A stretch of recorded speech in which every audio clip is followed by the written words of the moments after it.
આદિવાસી સમાજ આજે જંગલમાં વસે છે અને તેમની અલગ પરંપરા છે, અલગ સંસ્કૃતિ છે। એ પરંપરા અને સંસ્કૃતિને જોવા લોકો દૂર દૂરથી આદિવાસી વિસ્તારોમાં આજે પણ જાય છે। ત્યારે ઓજડી ગામના આદિવાસી સમાજે 60 વર્ષ પછી 9 લાખના ખર્ચે ધામધૂમપૂર્વક દેવોની પેઢી બદલવાનો પ્રસંગ યોજ્યો। આદિવાસી રાઠવા સમાજની અંદર દેવ બદલવાની પરંપરા છે। તમે તસવીરમાં જોઈ શકો છો કે આ જે આદિવાસી સમાજના જે દેવ છે એ દેવ બદલવાની પરંપરા હોય છે। એ આદિવાસી સમાજ ઘણા વર્ષો બાદ કરતા હોય છે। ત્યારે આપણી સાથે સ્થાનિકો છે, એમને પૂછીશું શું નામ તમારું? ઓજડી ગામના સરપંચ પતિ હિંમતભાઈ રાઠવા। આજે આ ઓજડી ગામે અમારા દેવસ્થાનની પેઢી બદલી રહ્યા છે। તારીખ 17/1/2024 બુધવારના રોજ આજે અમારું આ દેવની પેઢીનું કામ ચાલી રહ્યું છે। એમાં અમને ડાળો લેવા, કલમના ઝાડની ડાળો લેવા અમે જઈ રહ્યા છે, ઢોલ નગારા સાથે, વાજા હંગાતે। અને અમારા ગામે આ દેવોની પેઢી લગભગ 25 જેટલા દેવસ્થાન આવેલા છે, અલગ અલગ જગ્યાએ એને વિતરણ કરવામાં આવ્યા છે। અને દેવોને અલગ અલગ એટલે એમાં દેવો રાણોદેવ, કાળુ રાણોદેવ, ખુડોળ દેવ, દૂધિયો દેવ, પછી અગડ પછાડિયો દેવ, પછી કોહજો દેવ, સાલક્યો દેવ, ફેહો દેવ, બાબો શેર્યો દેવ, પછી આઠમ માતા, હોળી માતા, ખેડબાઈ માતા, એવી રીતે 25 જેટલા અલગ અલગ દેવસ્થાનો આવેલા છે। એની દરેકને અમારી ગામ લોકો ભેગા થયા અને શાંતિપૂર્વક 2 મહિનાથી અમારી આ કાર્યવાહી ચાલી રહી છે। અને 2 મહિના અગાઉ અમારે ગામ લોકોની સંમેલન મિટિંગ બોલાવી, એમાં બધા સંમેલન સહમત થયા અને બધી રીતે અમારા જે લોકોનો ફંડ ફાળો આવે ગામની અંદર, મારા ગામમાં 100 જેટલા ઘરોને આવેલો છે, એમાં એક ઘર પાછળ 8,500 લેખે ફંડ ફાળો ભેગો કરીને કરેલો છે। એ બધી દેવોની અલગ અલગ વસ્તુઓ ખરીદવા માટે એ ફાળામાંથી લેવામાં આવ્યો છે ફંડ ફાળો। અને જે કંઈ એમાં ઘોડા લાવ્યા છે, પછી લાકડા કોતરના ખીલ બનાવ્યા, દેવના નામો પાડ્યા છે, એ એક દેવ રીતે ઊભા કરવામાં આવે છે જમીન પર ખાડા ખોલીને। અને આ જે દેવ જે છે, તમે જે કેટલા વર્ષો બાદ બદલ્યા છે, દેવ ગામની કેવી રક્ષા કરતા હોય છે? આ દેવ અમારી લગભગ 60 વર્ષ ઉપર ત્રીજી પેઢી ચાલી રહી છે। ત્રીજી પેઢી અત્યાર સુધી કોઈ અમારે આના વિશે કોઈ કાર્યવાહી નહીં થઈ, એટલે અમે થોડા જાગૃત થયા અને અમારા સમાજ આદિવાસી લોકો તરીકે ઓળખાય, આ દેવોની પૂજા પાઠ કરીએ એટલે આદિવાસી અમારા રાઠવા તરીકે આને દેવની પૂજા કરવામાં આવે છે અને પેઢીથી પેઢી ચાલે। અને આ દેવોની પેઢી બદલવામાં કરવાથી ગામમાં સુખ શાંતિ મળે, ઢોર વાસણ में, खेती में, वाड़ी में, अन्न में, धन में, पैसा टका में, नाना रूपा में, खेती सीम शेड़ा में बधी સગવડ મળે। અને અમારો જે બળવો છે એ પ્રક્રિયા પૂરેપૂરી ધરતી પર જીવ જંતુ નાશ જે હોય એ નવેસરથી એની પૂજા થાય એટલે બધાને એમનો આત્માને શાંતિ મળે। તો ખાસ કરીને જે દેવ બદલવાની વાત છે, તો બીજા વડે છે શું નામની પૂજા થાય ને આપણે આ પૂજા મસ્ત એક પેઢીથી પેઢી કરજુની અંદર જે ડોહા જે વર્તન હિન્દી બોલો કે ગુજરાતી બોલો, કઈ વાત?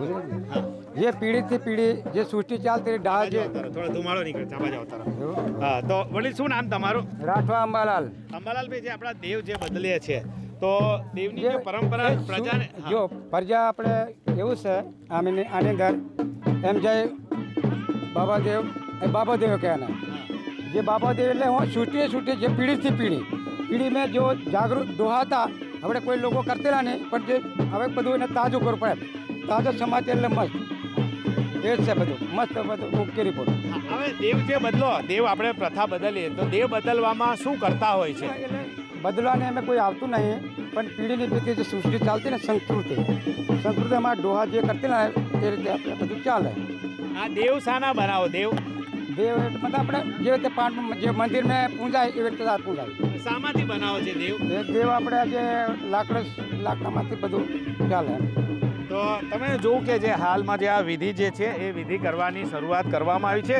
આ વિધિની અંદર ખાસ કરીને જે આદિવાસી રાઠવા સમાજ છે એ પોતાના દેવ બદલવાની જે પરંપરા છે, છોટાઉદેપુર જિલ્લાની અંદર આ જે કરવામાં આવે છે, ખાસ કરીને જે રાઠવા આદિવાસી સમાજ છે તેમની અંદર જે આ દેવ જે એમના જે છે એ બદલવાની એક અલગ જ પ્રકારની એમની જે વર્ષો જૂની પરંપરા છે આજે પણ આદિવાસી સમાજ નિભાવી રહ્યા છે। ખાસ કરીને તમને બતાવીશ કે એમનો જે પહેરવેશની વાત કરીએ તો આદિવાસી સમાજની અંદર જે લીલા કલરનો શર્ટ અને લાલ કલરની પાઘડીનું શું મહત્વ છે ખાસ? લીલા કલરનો શર્ટ એટલે એનો એ ઓળખ એક આદિવાસીનું શર્ટ પરથી આદિવાસીનું એક ઓળખ છે અને પાઘડી પરથી આદિવાસી લોકો છે એવું એના ઓળખ માટે પાઘડી બાંધવામાં આવે છે અને ધોતી પણ આદિવાસી અબણ લોકો પહેરે એના માટે આ ડ્રેસ તૈયાર કરવામાં આવે છે અને ડ્રેસ અમારે સ્વખર્ચે બધા લોકો આદિવાસી પુરુષોનો ડ્રેસ લાવે છે અને સ્ત્રીનો પોતાના ખર્ચેથી આ લાવીને બધા એક થઈને આજે આખી રાત અમારા 8 થી સવારે 3 વાગ્યા સુધી આ બેડાનું ધામધૂમથી ઉજવાશે અને નાચગાન થશે મોટા ધૂળથી ને શણાઈ નગારા વાંસળી પીસવા જેવા પેલા કરતાલના સુરે બધો એક સાથે નાચગાન કરશે ને આ રીતે મોજ મજા કરશે ને બળવાની ક્રિયા કરીને ડાળો કલમના ઝાડની લાવે એ રોપીને નાચગાન કરવામાં આવશે. તો ખાસ કરીને જે આદિવાસી સમાજની જે વર્ષો જૂની પરંપરા છે એ પરંપરા આજે પણ રાઠવા આદિવાસી સમાજના લોકો નિભાવી રહ્યા છે અને અલગ અલગ વિસ્તારની અંદર દેહ બદલવાની જે પરંપરા છે નિભાવવામાં આવી રહી છે. દેહ બદલવાની સાથે સાથે જે આદિવાસી કલ્ચર પણ ત્યાં તેઓ રજૂ કરતા હોય છે અને પોતાની સંસ્કૃતિને તેઓ આગળ ધપાવી રહ્યા છે. આ પ્રસંગે આદિવાસી સમાજની મહિલાઓ ખાસ પ્રકારનો પોશાક પહેરતી હોય છે. પોતાના સાંસ્કૃતિક પોશાકમાં તૈયાર થઈ દેવોની પેઢી બદલવાનો પ્રસંગ ઉજવે છે. આદિવાસી સમાજની અંદર જે વર્ષો જૂની પરંપરા નિભાવવા માટે પુરુષોની સાથે સાથે મહિલાઓ પણ તમે તસવીરમાં જોઈ શકો છો કે જે પરંપરાગત જેમનો પહેરવેશ છે પહેરીને આવતા હોય છે. તમે જોઈ શકો છો કે ચાંદીના ઘરેણાં અને સાથે સાથે એમનો જે ડ્રેસ છે એ પહેરીને આવતા હોય છે. બેનને પૂછીશું. બેન, શું નામ તમારું? ધર્મિષ્ઠાબેન, તમે જે આવ્યા છો ખાસ આ કયા કપડાં પહેર્યા છે ને એની ખાસિયત શું છે? આદિવાસી કપડાં પહેર્યા છે. અને હા, ને ખાસ તમે આજે કયા કાર્યક્રમમાં આવ્યા છે તમારા દેહ બદલવાની? બેન, તમે શું કહેશો?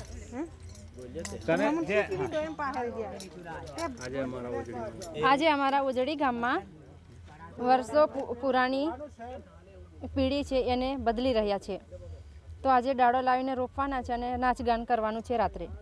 તમે જે નાચગાન જે કરવાના છે ખાસ કરીને આદિવાસી સમાજના જે કયા ઘરેણાની ખાસિયત હોય છે જે તમે પહેરીને આવ્યા છે, જે આ પહેર્યા છે ઘરેણા? બેન, શું? હાર હાંસડી, કડા, કડી, એ બધું અમારું આદિવાસી પહેરવાનું છે. બેન, શું કહેશો તમે?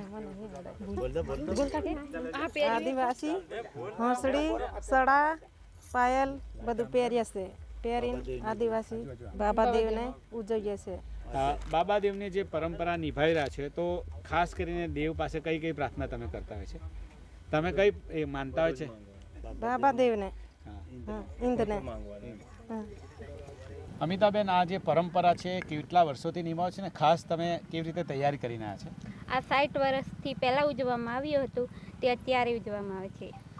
તમે ખાસ અહીંયા આવ્યા છો, કેવી તૈયારી છે ને આદિવાસી સમાજમાં શું આનું મહત્વ છે?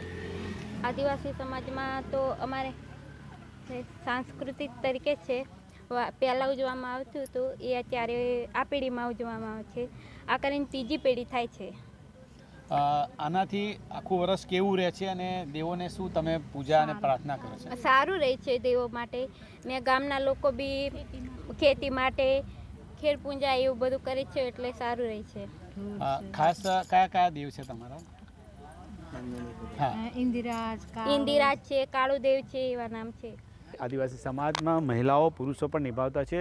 તમે જોયું કે તેઓ પોતાના જે પરંપરાગત જે વસ્ત્રો છે, આભૂષણો છે તે પહેરીને આ જે તહેવારની ઉજવણી કરે છે. આમ આજે પણ આદિવાસી સમાજે પોતાનો વારસો અને સંસ્કૃતિ જાળવી રાખી છે. વિજ્ઞાન અને આધુનિક દુનિયાથી દૂર પોતાના વિસ્તારમાં પોતાની ધરોહર મુજબ આદિવાસી સમાજ આજે પણ જીવન જીવે છે. સંવાદદાતા નરેન્દ્ર પેપરવાલાનો અહેવાલ, ગુજરાત તક, નર્મદા.